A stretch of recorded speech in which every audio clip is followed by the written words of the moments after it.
şeker işimiz hem bitti kalasa. Obyektimiz 4 kilo stol ettirdi.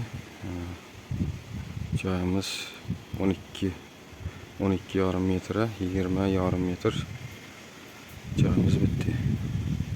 İki tarafa naves çıkardık.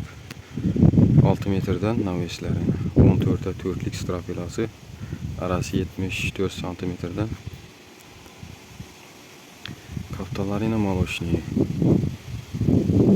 2 tane değişik körperi kepter cayı kepter girip çıkadı. Havayla duradı. Bak oylandığımız ettik yine yaklarını işyerlerini patologa düzdük bunu. Patolog işlemeyi yiyen adam teks işimendesine tekse düzülüp durdu. Boğanlı çotları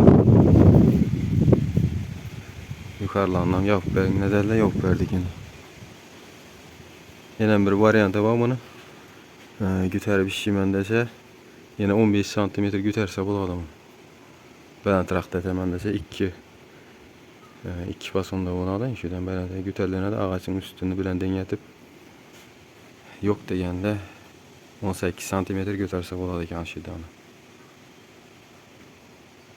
Yaklara bir iki rak duradı.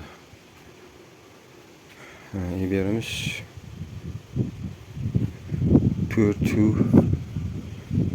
Pörtü 70 ben şunu rak bu 470 yine. Yakına 1.30 çıkıp durdu. 4,5 ya 4,70 şundan koyuldu bir gen rak olsun derler. Şundan koyalım yani.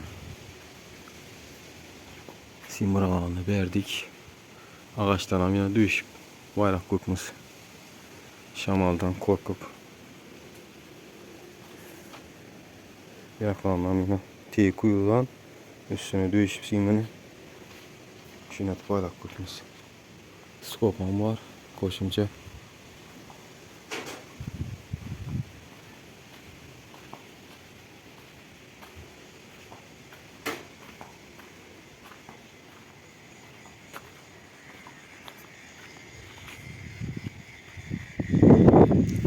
Cemi 605 kvadrat bulundu hemimiz kaptalları bilen hem yerin iş cayısını bir yaktan koyup verdik.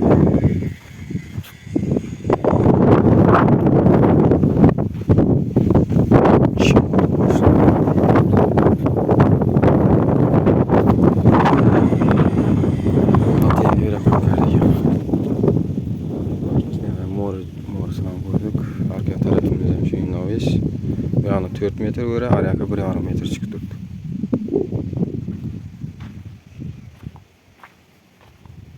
Şimdi ne?